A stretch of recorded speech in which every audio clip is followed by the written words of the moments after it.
ଶ୍ରେଣୀ ଦଶମ ବିଷୟ ବିଜ୍ଞାନ ଭାଗ 1 ପାଠ ସପ୍ତମ ବର୍ଦ୍ଧକ ଲେନ୍ସ ଏବଂ ଏହାର ବ୍ୟବହାର। ପିଲାମାନେ, ଯେତେବେଳେ ଆମେ ଦର୍ପଣକୁ ଦେଖିଥାଉ ସେତେବେଳେ ଆମର ନିଜ ପ୍ରତିବିମ୍ବ ସ୍ପଷ୍ଟ ଦେଖାଯାଏ। ଏହାର ଅର୍ଥ ଦର୍ପଣ ବା ମିରର ହେଉଛି ଏକ ପ୍ରତିଫଳନ ବା ରିଫ୍ଲେକ୍ଟିଭ ପୃଷ୍ଠ ଅଟେ।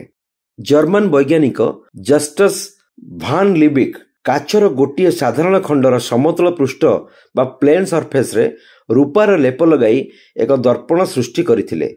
ଏହାକୁ ରୂପା ଏବଂ କାଚରେ ନିର୍ମିତ ପ୍ରତିଫଳକ ଦର୍ପଣ କୁହାଯାଏ। ଏହାକୁ ବୈଜ୍ଞାନିକ ଭାଷାରେ କହିଲେ ଏହା ହେବ କି ସେହି ପୃଷ୍ଠ ଯାହା ଆଲୋକକୁ ପ୍ରତିଫଳିତ ବା ରିଫ୍ଲେକ୍ଟ କରେ ଏବଂ ଗୋଟିଏ ସ୍ପଷ୍ଟ ଛବି ତିଆରି କରେ ତାହାକୁ ଦର୍ପଣ କୁହାଯାଏ। ଆମେ ଆମର ଦୈନନ୍ଦିନ ଜୀବନରେ ଅଲଗା ଅଲଗା ପ୍ରକାରର ଦର୍ପଣ ବ୍ୟବହାର କରୁ। ଦର୍ପଣ କ'ଣ? ପୂର୍ବ ଶ୍ରେଣୀରେ ଆମେ ଏହା ସହ ସମ୍ବନ୍ଧିତ ଶବ୍ଦ ଏବଂ ଦର୍ପଣର ପ୍ରକାର ତଥା ତାହାର ସଞ୍ଚରଣର ଅଧ୍ୟୟନ କରିସାରିଛେ। ଏହି ଚିତ୍ରରେ ଦର୍ପଣର ପୋଲ୍, ବକ୍ରତା କେନ୍ଦ୍ର, ବକ୍ରତା ବ୍ୟାସାର୍ଦ୍ଧ, ମୁଖ୍ୟ ଫୋକସ୍ ଦର୍ଶାଇ ଦିଆଯାଇଅଛି। ଆସ ଏହାକୁ ଧ୍ୟାନର ସହ ଦେଖିବା। ଆସ ଏବେ ମନେ ପକାଇବା କି ଅବତଳ ଦର୍ପଣ ଏବଂ ଉତ୍ତଳ ଦର୍ପଣ କିପରି ତିଆରି ହୁଏ। ଅବତଳ ଦର୍ପଣ କୌଣସି ବର୍ତ୍ତୁଳାକାର ଦର୍ପଣର ଭିତର ପୃଷ୍ଠ ପ୍ରତିଫଳକ ହେଲେ ତାହାକୁ ଅବତଳ ଦର୍ପଣ କୁହାଯାଏ। ଏହି ଦର୍ପଣ କିପରି ଦେଖାଯାଉଛି ଏହାର ଗୋଟିଏ ବ୍ୟବହାରିକ ଉଦାହରଣ ଦେବାକୁ ହେଲେ ଗୋଟିଏ ନୂଆ ଷ୍ଟେନଲେସ୍ ଷ୍ଟିଲ୍ ଚାମଚର ଭିତର ଭାଗ ଅବତଳ ଦର୍ପଣ ହୋଇଥାଏ ଏବଂ ତାହାର ବାହାର ଭାଗ ଉତ୍ତଳ ଦର୍ପଣ ହୋଇଥାଏ। କାଚର ଫମ୍ପା ଗୋଲକକୁ କାଟି ତାହାର ବକ୍ର ପୃଷ୍ଠ ଉପରେ ଚମକୁଥିବା ଲେପ ଲଗାଇ ବର୍ତ୍ତୁଳାକାର ଦର୍ପଣ ତିଆରି କରାଯାଏ। ଏହାର ଅର୍ଥ ଯେକୌଣସି ବର୍ତ୍ତୁଳାକାର ଦର୍ପଣ ଏକ ଫମ୍ପା ଗୋଲକର ଏକ ଅଂଶ ଅଟେ।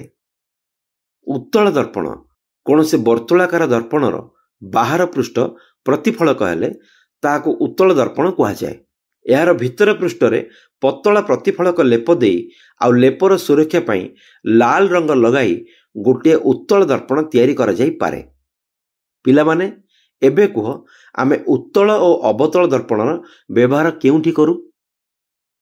ଉତ୍ତଳ ଦର୍ପଣ କୌଣସି ଗାଡ଼ିର ବାମ ଏବଂ ଡାହାଣ ପାର୍ଶ୍ୱରେ ଲଗାଯାଏ। ଆଉ ଅବତଳ ଦର୍ପଣ ଆମକୁ ଦନ୍ତ ଚିକିତ୍ସାଳୟ, ହେୟାର ସେଲୁନ, ଟର୍ଚ୍ଚ ଓ ଗାଡ଼ିର ହେଡଲାଇଟ୍ସରେ ଦେଖାଯାଏ। ପୁରାପୁରି ଠିକ୍, କାରଣ ଉତ୍ତଳ ଦର୍ପଣରେ ପ୍ରତିବିମ୍ବ ସବୁବେଳେ ଆଭାସୀ ଓ ମୂଳ ବସ୍ତୁଠାରୁ ଛୋଟ ହୋଇଥାଏ, ଯେଉଁଠିକି ଅବତଳ ଦର୍ପଣରେ ପ୍ରତିବିମ୍ବ ଓଲଟା ଓ ମୂଳ ବସ୍ତୁଠାରୁ ବଡ଼ ହୋଇଥାଏ। ଲେନ୍ସ କାଚରେ ତିଆରି ହୋଇଥାଏ। ଦୈନନ୍ଦିନ ଜୀବନରେ ବ୍ୟବହାର କରୁଥିବା ଏଭଳି ଅନେକ ଲେନ୍ସ ଆମେ ଦେଖିଥାଉ। ଉଦାହରଣ ସ୍ୱରୂପ, ବୟସ୍କ ଲୋକମାନେ ପଢ଼ିବା ପାଇଁ ଯେଉଁ ଲେନ୍ସ ବ୍ୟବହାର କରନ୍ତି, ଘରର ପ୍ରବେଶ ଦ୍ୱାରରେ ଲାଗିଥିବା ପିପ୍-ହୋଲ୍ ବା ଦେଖିବା ପାଇଁ ଛିଦ୍ର, ଘଣ୍ଟା ମରାମତି ପାଇଁ କାରିଗରଙ୍କ ଦ୍ୱାରା ବ୍ୟବହାର କରାଯାଉଥିବା ଉପକରଣ ଓ ଚଷମା ଇତ୍ୟାଦି, ଏହିସବୁ ବସ୍ତୁରେ ଲେନ୍ସ ଥାଏ। ଏହା ବ୍ୟତୀତ ଆମେ ଜାଣିଛୁ ଯେ ଦୂରବୀକ୍ଷଣ ଯନ୍ତ୍ର ଲେନ୍ସ ବ୍ୟବହାର କରି ତିଆରି କରାଯାଏ। ତୁମେ ବାସ୍ତବରେ ଲେନ୍ସ ଦେଖିଥିବ, କିନ୍ତୁ ଲେନ୍ସ କ'ଣ? ଏବେ ଆମେ ପଢ଼ିବା ଯେ ଏହା କିପରି ତିଆରି ହୁଏ, ଏହାର କେତେ ପ୍ରକାର ଥାଏ, ଏଥିରେ କେଉଁ ପ୍ରକାର ପ୍ରତିବିମ୍ବ ତିଆରି ହୁଏ। ଲେନ୍ସ ଦୁଇଟି ପୃଷ୍ଠ ବିଶିଷ୍ଟ ଗୋଟିଏ ସ୍ୱଚ୍ଛ ମାଧ୍ୟମ ଅଟେ। ଦୁଇଟି ମଧ୍ୟରୁ ଅତି କମ୍ରେ ଗୋଟିଏ ପୃଷ୍ଠ ବକ୍ର ପୃଷ୍ଠ ଅଟେ। ଲେନ୍ସର ପ୍ରକାର: ଉତ୍ତଳ ଲେନ୍ସ, ଯେଉଁ ଲେନ୍ସର ଦୁଇଟି ଯାକ ପୃଷ୍ଠ ଗୋଲାକାର ଏବଂ ବାହାର ପଟକୁ ଉତ୍ତଳ ହୋଇଥାଏ ତାହାକୁ ବାୟୋକନଭେକ୍ସ ଲେନ୍ସ କୁହାଯାଏ।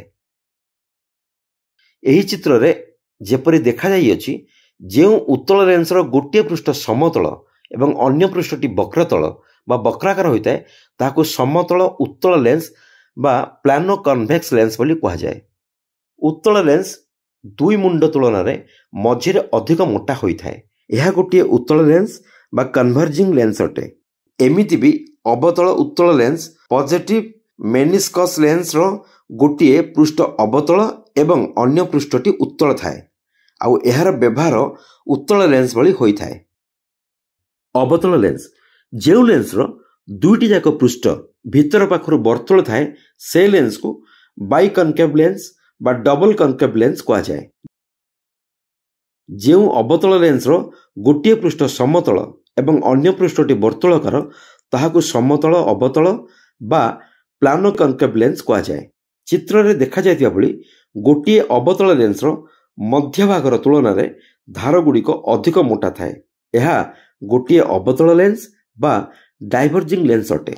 ଉତ୍ତଳ ଅବତଳ ଲେନ୍ସ ବା ନେଗେଟିଭ୍ ମେନିସ୍କସ୍ ଲେନ୍ସର ଗୋଟିଏ ପୃଷ୍ଠ ଅବତଳ ଓ ଅନ୍ୟଟି ଉତ୍ତଳ ଥାଏ ଆଉ ତାହାର ବ୍ୟବହାର ଅବତଳ ଲେନ୍ସ ଭଳି ହୁଏ। ପିଲାମାନେ, ଯେତେବେଳେ ଆଲୋକ ରଶ୍ମି ଲେନ୍ସ ଦେଇ ଗତି କରେ ତାହା ଦୁଇଥର ପ୍ରତିସରିତ ବା ରିଫ୍ରାକ୍ଟ ହୋଇଥାଏ, ଥରେ ପ୍ରବେଶ କରିବା ସମୟରେ ଏବଂ ଆଉ ଥରେ ଲେନ୍ସରୁ ବାହାରକୁ ବାହାରିବା ସମୟରେ। ସେଥିପାଇଁ ରଶ୍ମିର ଦିଗ ବଦଳି ଯାଇଥାଏ।